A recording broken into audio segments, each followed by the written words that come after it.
Howdy, I'm Jalen Russell, and I'm an electrician. Stay tuned to learn more about the GOAT.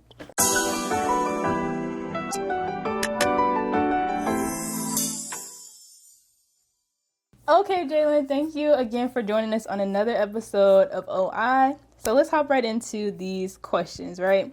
We want to know what inspired you to want to become an electrician. Basically, when I got older and I graduated high school, that's really when I wanted to become an electrician. And I was looking up good jobs, basically. Right. Electrician popped up, and I found it intriguing to me because usually I'm the type of person that I don't want to be doing the same thing every day, like a monotonous task. Yeah. Mm-hmm. So I feel like it's a broad field. You do a lot of different things. So you didn't want to do the same type of thing every day. So you like that diversity. Exactly. That's good. That's good. What school did you attend in order to become this? And did you have to receive a certificate or a degree? I went to Lowell Technical Institute in Hermitage, PA. And yes, I actually received an associate's degree. Clap it up, clap it up. That's great. So what was your associate's degree in, like the real title? It was in electrical technology. Okay. ET. How long was the program that you were in? The program was 2 years long. Okay, not too long, not too long. Did it seem to go by pretty quick? No. No? It seemed long. Did you do it in the allotted 2 years or you took more time? No, I did it in 2 years, but it was during COVID, so it was really like stressful. It was long. At least you did it though. So was it a lot of hands-on training or mostly book work? It was a lot of hands-on. You go to a trade school, I feel like that's the best way for me to learn, at least. You know, a lot of people can read books and really understand, but that wasn't the best way for me to learn.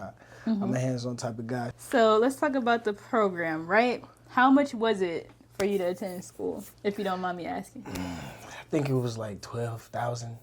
Between 12,000 and 15,000. Ooh, a few little G's right there. So was there scholarships available for you? Yes, actually, there was.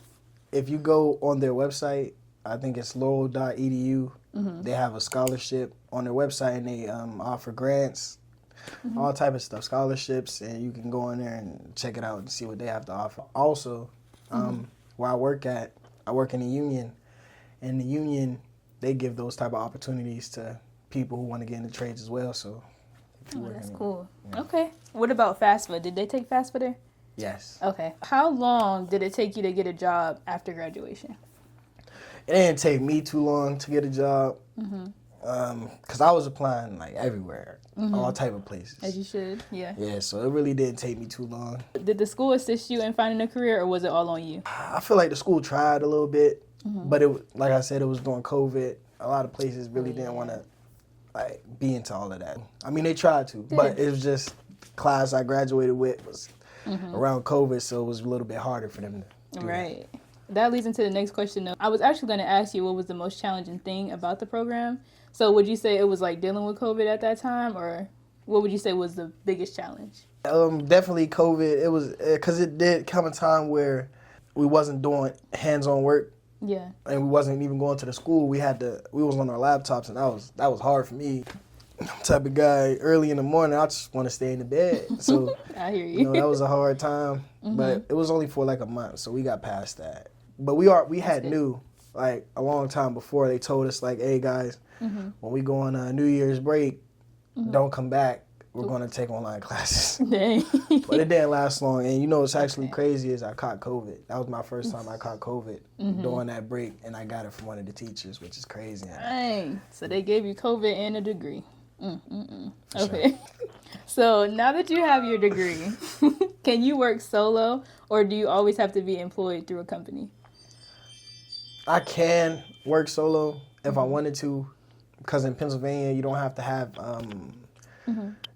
have your license per se. You don't have to have any but in big states you do. Like bigger states like California, you might have to have certain licenses and stuff and certificates and stuff like that. But me being in Pennsylvania, just to work in PA, I don't have to have any of that. So I could go solo if I wanted to. But yeah, I could also work underneath somebody's company, underneath a master electrician or whatever. Okay, so that's good to know. In PA, you don't need a license to work by yourself. No, you don't. That's good. Okay. So after graduating school, do you feel comfortable to work by yourself? Like, can you make house calls? I can make. I try to stay away from them though. I try to stay away. Yeah, because then you start doing stuff for some people, and then other people they talk. Other people get the word. You afraid of more business? I'm not afraid of it. I just work a lot. Yeah. So I work a lot. So yeah, with your job. When I'm at work, I want to do it when I'm at work. I don't really want to do it on the side. Maybe if I had kids, or I live a different type of lifestyle, maybe to support that. Then yeah, I see what you mean. You don't want to overwork yourself. That makes sense. So let's talk about the career, right? We talked about school. In simple terms, can you explain your job description to us? As an electrician, oh, okay, I got you. As an electrician, basically, what I do is I fix electrical equipment. As simple as I could put it. You can go more in detail. Basically, I want to scare the people. Basically, you have voltage ranges. Someone working in your house, like a residential electrician, will work on 120 volts. And the place I work in is a industrial place, and it's a lot bigger equipment and larger machinery, and it needs more power to work. So I work on higher power stuff, and it's dangerous stuff. You said you work in like an industrial setting, right? So who do you currently work for? Oh, I work for Wheatland Tube. Okay. Oh, cool. Steel mill. See, I didn't even think about them needing electricians. Like, come on, you can work for stuff like that. What is the salary range, right? This is what the people want to know.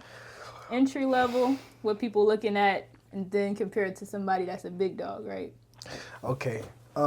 So basically, entry level, what I'm going to call an entry level is somebody who didn't go to trade school, who has no experience whatsoever, no knowledge of electrical whatsoever. I'm going to say if you go into the union, like the electrical union, I say you can start out half of what a journeyman makes. A journeyman makes probably $40 an hour, so you would probably be making $20 an hour, but you would have to pass an aptitude test.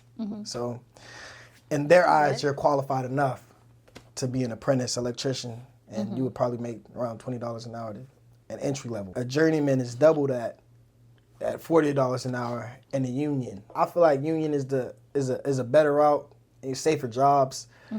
Rather than if you work for like a local company, they probably try to screw you out of your money because they want to make the most money.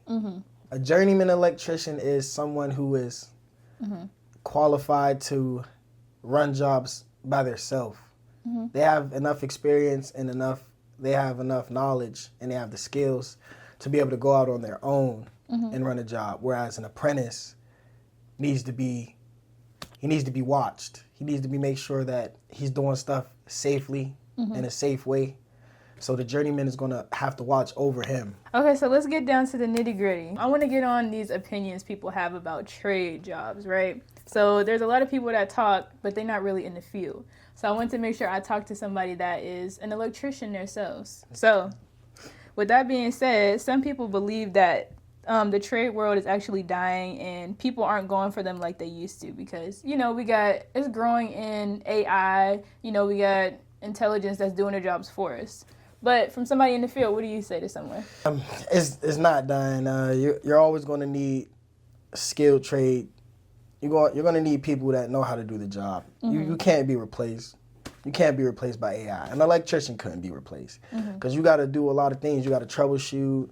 You got to install. A lot of people need new construction, stuff like that. So, oh yeah, that's I say most of the trades, majority of the trades, you're always going to need them. Somebody's always going to need somebody to be able to do the work that they're not going to do. But definitely the trades aren't dying. I feel like in the future, trade, we're just going to keep going up. Pay is going to keep going up. Everything's going to keep going up. So True. Get in the trades, man. Take that. What's one thing you wish more people knew about trade careers? Like I said, they're going to be around forever.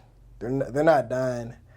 It's not hard to get in one. It might be hard to master it, but it's good to work towards it. I feel like it's a good field to work in because you don't really need, all you need to do is be able to use tools. You just, that's it. Right. So, see what you mean. The opportunities are endless. Yes. We're always going to need laborers, always. So do you feel like there's a lot of young people in your field or you see a lot of older people? Oh, definitely not. I don't see a lot of young people. Really? The youngest guy we have where I work at is I think 30. Dang. Yeah, so That's the youngest? yeah, well, other than me, and he just got in. You know, so I don't really, but definitely at other places, like residential, I see a lot of younger guys. They just coming off the street. Yeah. Even when I went to trade school, I didn't really see a lot. No, when I went to trade school, I saw a lot of younger guys like myself. Really? But none of them really made it. None of them really got into the mill or anything like that. They all went a different route. Was it hard to get in the mill? Like, are they strict? They are strict. They're strict in the sense of it's dangerous. You have to sense the danger. You have to be able to know what you're looking at and where the danger is going to come, because it only takes one chance, one try for you to get electrocuted, and you can get hurt or die, you know, so it's definitely dangerous. At the place I'm working at, they got the microscope on me. You know, I've been there for 2 years, but, you know, I'm a younger guy, so they keep their eyes on me and stuff like that. They look out for me. Well, that's I appreciate that. What do you think is the most challenging thing about being an electrician overall? Most challenging thing, like I said, it's dangerous. So for me, if you don't really understand what you're doing, you can't advance. You can't finish a job. You can't do a job. As an electrician, you want to be able to do any job that someone asks you to do. Yeah. But if you really don't know what you're doing, it's hard for you to be able to. So when you're a younger guy just starting in this career, you have to really listen to what people tell you. And you have to really know what you're doing, because a lot of places and a lot of times, if you're working without a journeyman electrician or somebody who's supervising you, if they, God forbid, they put you in that position, but there's people that will be in your ear, someone who doesn't know anything about electricity, and they'll be like, oh, well, we need this done and we need this done, and it's up to you to tell them, like, I can't do it, it's not safe. They don't know any better. Yeah. So they only see what they want. They want it done. They want something working. So they don't know the risks or the hazards. So you, as the qualified electrician, you have to be able to tell them, this is why I can't do it, and this is a time that I can get it done, but I'm not going to be able to get it done right now. And you got to let them understand. They're probably going to be upset or mad, but you know, you just got to deal with it. So that's a harder part of the job. You really just got to know what you're doing, and you got to know how to talk to people too. That's a big part of the job. So you got to learn. You got to learn how to talk to people. And so, what do you feel like is the most rewarding part of your job? I feel like it just depends what type of electrician you are. As a residential electrician, I would say the most rewarding part about a job, if you're doing new construction, is you riding past a house that you had wired up, or you put everything in there, and you're looking like, you see all the lights on and stuff. Everything's working. You're like, man. It makes you feel good. Yeah, you get a sense of like, yeah, I did that. Like that was me. Commercial, you ride past a Walmart or a big commercial building, and you're like, yeah, I wired that up. You know, so it's just a satisfaction. It's the satisfaction of doing the job and knowing you did the job, and it's there because of you. Exactly. That's good. That would make me feel good too. Exactly. How do you feel like this career has changed you as a person? 2 years in the game? I wouldn't say it changed me. I'm still the same person. You mature. Yeah. Because electricity is not something to play with. So you just, over time, working around like older guys, they're wise, and they have a lot of game for you. They tell you a lot of real stuff. You really take it all in and understand where they're coming from. You definitely become mature, because like, wow, how wouldn't you? How wouldn't you? Okay, this is the last question for you. What advice would you give someone that wants to be an electrician one day? Man, if you want to become an electrician one day, I would say it's definitely possible. Everybody starts from different positions. So just because you don't start out at the top of where you could possibly start off at, you know, don't take it as a big deal. Like you just got to work at it every day. Work on your troubleshooting skills. Like whenever something happens or a problem comes, try to fix it, because a big part of being an electrician is troubleshooting. So you know how to do that. You punch a ticket anywhere. That's good. That's good. All right. Is there anything else that you want the people to know before we conclude? Just that I'm the best electrician in the world. Okay. And I'm a legend. So. Okay, thank you, Jalen, for joining us. I hope y'all got some really good stuff out of this video. I'm going to put the links below as far as where you can get the information about the school, scholarships. But yeah, thank you for joining us again, and we'll be back with more videos. See y'all. Peace.